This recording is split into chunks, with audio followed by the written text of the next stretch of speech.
Les amis, les connaissances plus ou moins proches, mais surtout la famille.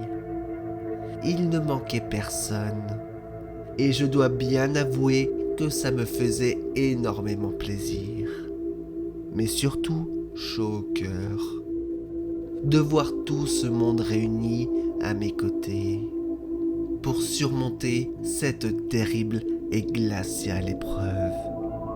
Car oui, la fine pluie fraîche accentuait grandement le froid hivernal.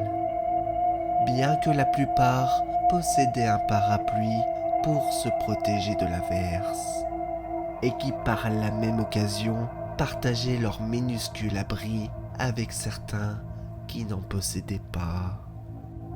Moi, j'étais là, non loin de la fosse et du cercueil, à la merci des désagréments du climat, sans rien pour me protéger. Parce que, voyez-vous, je m'en fichais.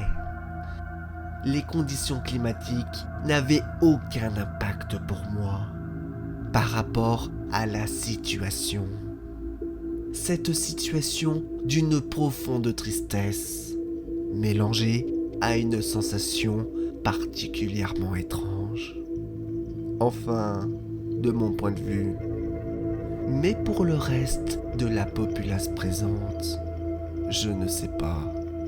Je ne connais pas leurs pensées, la teneur de leurs émotions, hormis l'expression faciale de leur visage. Visiblement, une petite poignée s'en fichait ou trépignait d'impatience pour partir, alors que d'autres avaient les yeux rougis par les larmes, passées ou encore présentes. Mais bizarrement, cela n'avait pas non plus d'impact sur moi, ainsi que la personne qui se trouvait de l'autre côté de la fosse, qui était le seul qui me fixait avec un sourire compatissant.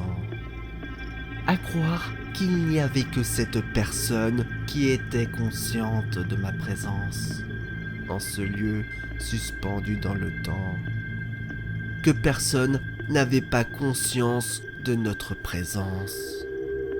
Mais comme je vous l'ai dit plus tôt, je m'en fichais éperdument. Mes pensées en rapport avec la mort me préoccupaient à cet instant, ainsi que mes yeux qui étaient rivés vers la fosse et le cercueil à côté.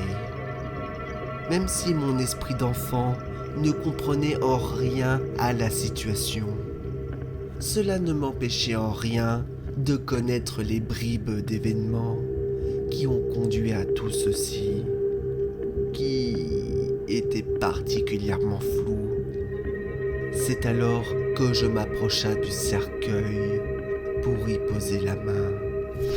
Et là, une violente douleur me parcourut tout le corps, comme une immense décharge électrique.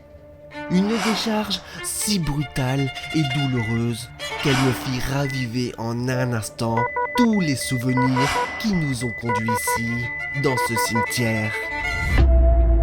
Puis, en une fraction de seconde, mes visions finirent par disparaître.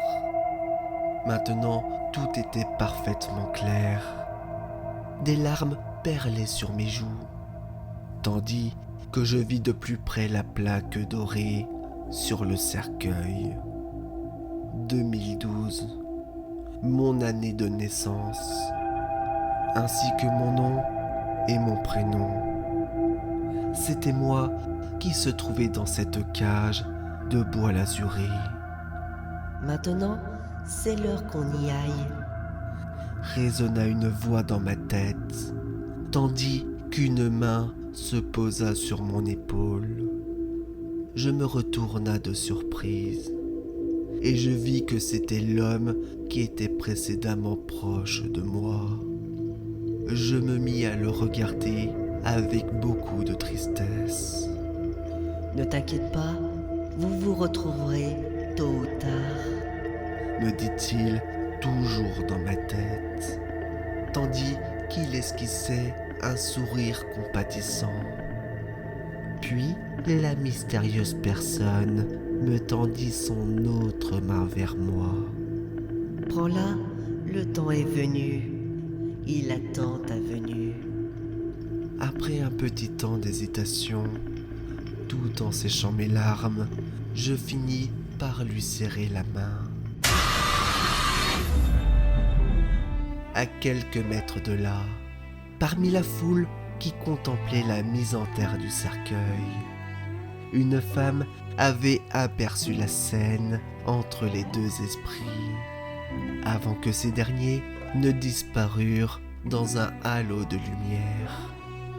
Ces instants où deux passerelles se croisent entre un être de lumière et une personne dotée de sens médiumnique. Le temps d'un dernier adieu.